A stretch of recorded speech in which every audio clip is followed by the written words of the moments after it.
Olá, queridos alunos! Vamos falar agora de índice Sharpe. Vamos ver como isso funciona. Que diabo de índice Sharpe é isso? Como é isso? Vamos lá, vamos começar assim. Imaginamos que eu tenho aí uma aplicação em um fundo A e um fundo B. São duas aplicações financeiras, dois fundos de ações, ok? E que eu tenho aqui a rentabilidade acumulada num certo ano desse fundo A deu 18%, num fundo B deu 18%, né? Então eu tenho dois fundos que tiveram a mesma rentabilidade nos últimos 12 meses. Esse aqui é o retorno, vamos botar aqui, ó, retorno passado, certo? Apesar do retorno passado não ser garantia de retorno futuro, não é garantia nem sinônimo de rentabilidade, nós costumamos olhar para a rentabilidade e gerar uma perspectiva para os próximos 12 meses. Esse aqui é o intervalo de 12 meses. Mas nesse cenário aqui, o investidor olha dois fundos do mesmo banco que tiveram a mesma rentabilidade, ele fica em dúvida qual que é a melhor escolha.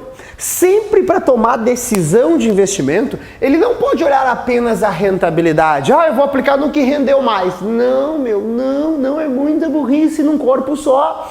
Para tomar uma decisão de investimento, ele tem que analisar no mínimo dois fatores. A rentabilidade esperada, que é com base no passado, e o risco daquela coisa não acontecer. Do que adianta nos 12 meses anteriores ter dado uns 60% se existe uma grande probabilidade que isso não aconteça novamente? Então eu tenho que analisar o risco. Esse risco é uma segunda coluna aqui. Tá? Risco. Lembrando que essa principal medida de risco é o desvio padrão, certo? Esse risco eu tenho através do desvio padrão, tudo bem? E esse retorno aqui os dados históricos vai me dar esse retorno aqui. Então tem que sempre analisar risco e retorno. Para tomada de decisão tem que olhar esses dois fatores, tudo bem? Agora olha só, imagine que eu tivesse aqui fundo A e fundo B, 18%. Aqui o risco desse cara é 3%. E o risco do fundo B é 5%. Então, olhando para cá e pensando comigo, olha só, você tem dois fundos com a mesma rentabilidade. Qual que você escolhe botar teu dinheiro? O que tem maior risco ou o que tem menor risco? É óbvio que o investidor vai escolher o de menor risco. Então, nesse caso, o fundo A é a melhor opção. Por quê? Porque ele tem maior retorno, ele tem o mesmo retorno, mas o risco dele é menor. A mesma coisa aconteceria se a gente tivesse uma coisa assim, ó, fundo A, fundo B, retorno e risco aqui, tá? Se eu tivesse essa mesma variação aqui, olha só, mas se eu tivesse uma coisa assim, ó, aqui 18, aqui 15, aqui 3 e aqui 3. O que ia acontecer? O investidor racional, eu espero que você seja um cara racional, vai fazer o seguinte, ele vai olhar para esses dois caras e vai ver, se eu for ver qual fundo é o de menor risco, não vai dar, porque empata, os dois têm o mesmo risco. Mas quando eu tenho um investimento que tem o mesmo risco, o investidor vai preferir aquela aplicação que tem o quê? Maior retorno. 18% é melhor que 15%. Então, quando empata o risco, eu escolho o de maior retorno. Então, aqui, como o risco é o mesmo, eu vou escolher o de maior retorno. Diferente aqui o retorno é o mesmo. Como o retorno é o mesmo, é igual, eu escolho o de menor risco. Risco eu quero reduzir, retorno eu quero maximizar. Tudo lindo, maravilhoso. Qual que é o problema? O problema é quando aparecer uma coisa assim, ó. Fundo A, fundo B, aí eu tenho aqui retorno esperado e eu tenho aqui o risco, ok? Aí eu falo o seguinte, ó, fundo A, o retorno esperado é de 18%, vamos botar aqui, 18%, 19%, tá? O fundo B, o retorno esperado é de 14%, vou botar não, 14 não, cabeção, vou botar 15%, certo? Risco desse cara, sei lá, 4% e o risco desse cara aqui, 2%. Vamos botar aqui 5%. Pronto, agora vai ficar bom. E ali 2%. Fechou? Aí, nesse cenário, nós temos um problema seríssimo. Por quê? Se o investidor olhar para a rentabilidade, ele vai preferir o fundo A, porque ele sempre quer um maior retorno. Quanto maior retorno, melhor a brincadeira. Só que se ele olhar a coluna do risco, ele vai preferir o fundo B, Porque risco eu quero risco baixo, quanto menor o risco, melhor a brincadeira. E aí quando ele olha os dois, o que ele vai fazer agora? Eu ponho no A, que tem maior retorno, ou eu ponho no B, que tem menor risco? Ah, professor, aí vai depender do perfil do cliente. Não, meu. O perfil do cara é investir em fundos de ações. Ele já fez o API, ele está dentro de fundos de ações. Esses dois são fundos de ações. Não é perfil dele. Ele já escolheu, ele quer fundo de ações, ele está em dúvida nos dois. Aí, professor, mas se ele quiser ganhar mais, ele põe no A. Se ele quiser arriscar menos, não, cabeção, não. Deixa de ser cabeção, olha só, presta atenção. Aí vem um cara e resolveu esse problema chamado Sharpe. William Sharpe, olha que bonito, né? Discípulo de Henry Markowitz. Esse cara resolveu esse problema falando o seguinte, meu, se eu olho para esses dois caras, eu não consigo decidir o que é melhor. Então eu vou transformar esses dois caras em um único valor e vou batizar esse valor com um sobrenome para minha família, para levar o nome da minha família para o mundo afora, olha que legal. E batizou de índice Sharpe. Olha o que o índice Sharpe faz, que simples, ó. O índice Sharpe, o que ele faz? Ele vai pegar o retorno do fundo, vai subtrair a taxa livre de risco e vai dividir pelo risco do fundo. Tudo lindo, maravilhoso. Olha só o risco da aplicação financeira. Como assim, professor? Olha só que legal. Ele pensa o seguinte, ó. Primeiro, o que é essa taxa livre de risco? Isso é a taxa Selic. Ele pensa assim, ó, meu, para dar Selic não precisa correr risco. Porque Selic, pelo amor de Deus, qualquer título público dá, quase todos, LFT dá. Selic você ganha em qualquer banco, meu. Então, se você está correndo algum risco, é porque você está buscando dar mais que a Selic. Então, eu vou perguntar assim, ó, o quanto você está dando mais que a Selic? E eu vou dividir para ver quanto risco você está correndo para dar esse a mais que a Selic. Olha que loucura. Vamos calcular o índice Sharpe desse fundo A aqui, ó. Eu vou ter assim, ó, índice Sharpe do fundo A. Qual o retorno do A? 19.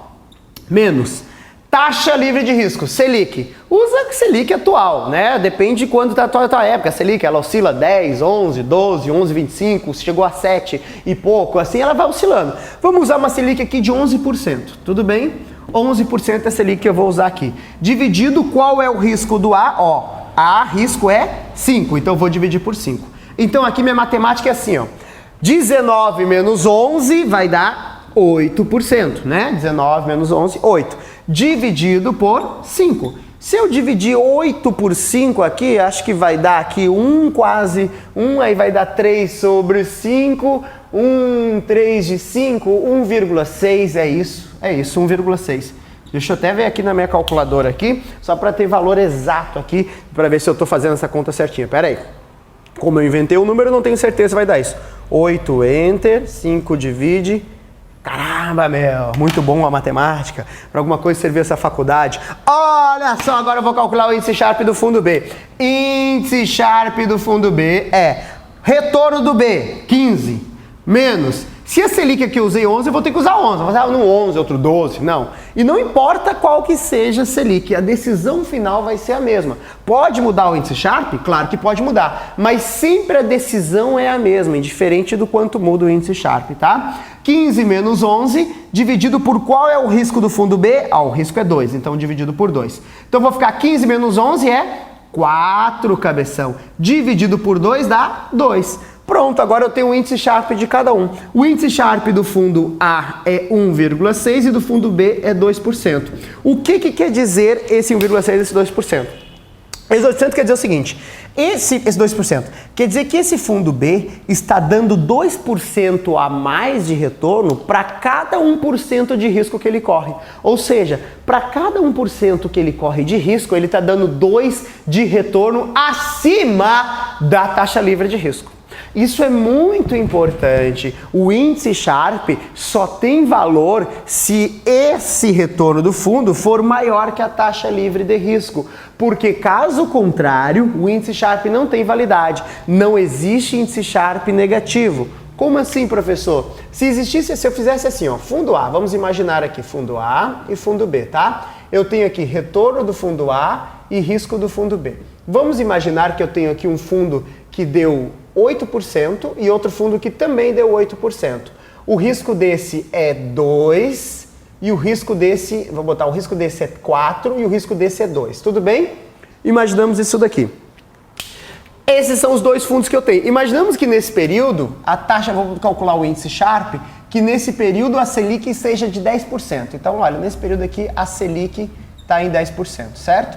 Se você tivesse que escolher um dos dois fundos aqui, é óbvio que você ia colocar no fundo B, porque como eles têm o mesmo retorno, você vai optar por aquele que tem menor risco. Por isso que o B é melhor. Tudo bem, cabeção? Agora, olha só, se você calcular o índice Sharpe do fundo A, você vai ter 8 menos 10, que é a taxa Selic, dividido por 4, que é o risco do fundo.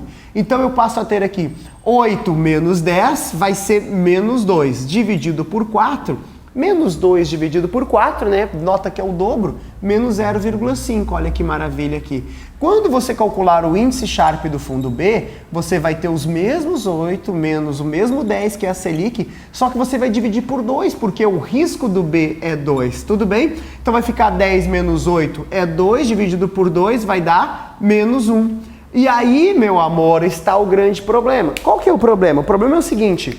O índice Sharpe é uma relação de risco-retorno. E a definição do índice Sharpe é quanto, olha, muito importante a definição, ó, quanto maior for o índice Sharpe de um fundo, melhor é. Sempre essa relação. Quanto maior for o índice Sharpe, melhor é o investimento. Então presta atenção, cabeção. Sempre quanto maior, melhor. Índice Sharpe.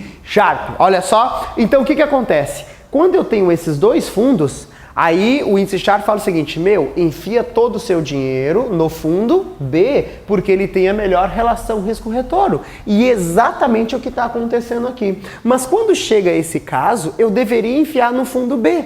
Mas o índice Sharpe, porque quanto maior é melhor, cabeção, como é negativo, o menos 0,5 é maior do que o menos 1. Então ele manda o índice Sharpe enfiar no A. Mas índice Sharpe, vou enfiar onde eu vou enfiar esse meu dinheiro, eu vou me ferrar. Tu quer me ferrar, índice Sharpe? Porque o A não é melhor, eu estou enxergando que o B é melhor. A culpa não é minha. Por que a culpa não é do índice Sharpe? Porque ele sempre diz que você só pode olhar para mim se eu for positivo. Ou seja, o índice Sharpe só tem valor se ele for positivo. O que é o índice Sharpe positivo? É esse fundo aqui, ó, ter um rendimento maior que a Selic. Então, se a Selic for 11, 12, tudo aqui dá para calcular o índice Sharpe e decidir qual que você aplica. Agora, se a Selic nesse período for 20, 21, 22, que é maior que as rentabilidades, você não pode afirmar nada, porque quando você fizer a conta do retorno do fundo menos a Selic, você vai ter uma rentabilidade negativa, vai ter um índice Sharpe negativo que nada pode se afirmar. Presta atenção para finalizar o índice Sharpe em gráfico, olha só que bonito, ó. Posso fazer assim, ó, retorno em função do risco, certo?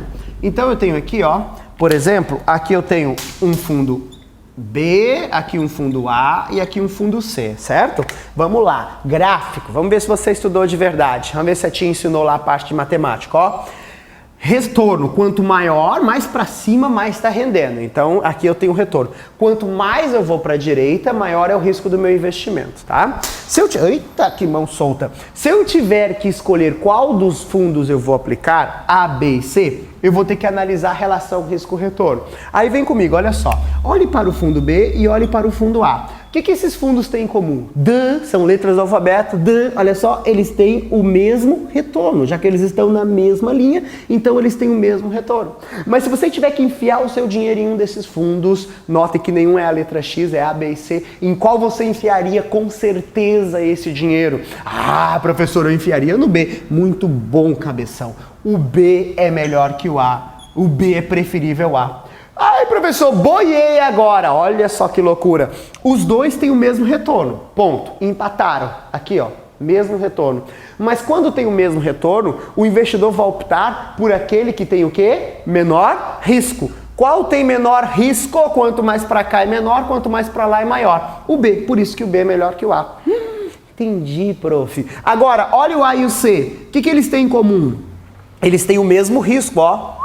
Ó, o A e o C é como se fosse isso aqui, ó, mesmo risco. E quando eu tenho dois investimentos com o mesmo risco, o investidor opta por qual?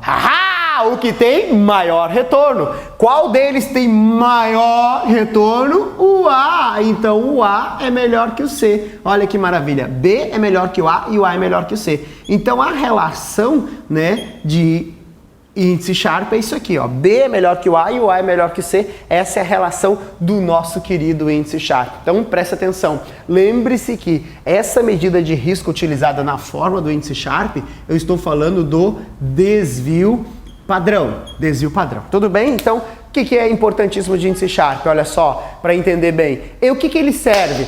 Serve para calcular a relação risco versus retorno. Isso, ele transforma o risco e o retorno em um único valor, o índice Sharpe. Lembrando que risco é medido pelo desvio padrão e quanto menor é melhor o investimento. Lembrando que o retorno é o retorno passado, é histórico, e quanto maior é melhor. E já o índice Sharpe, como ele mede a relação risco-retorno, quanto maior ele for, melhor essa relação. Lembrando que nada posso afirmar se o índice Sharpe for negativo, ele necessariamente tem que ser positivo. Ou seja, a rentabilidade tem que ser maior do que a taxa livre de risco, que é a Selic do período. Perfeito, cabeção? Entendeu bem? Que legal! Então pode assistir mais um vídeo. Ó, foi lindo, até o próximo vídeo.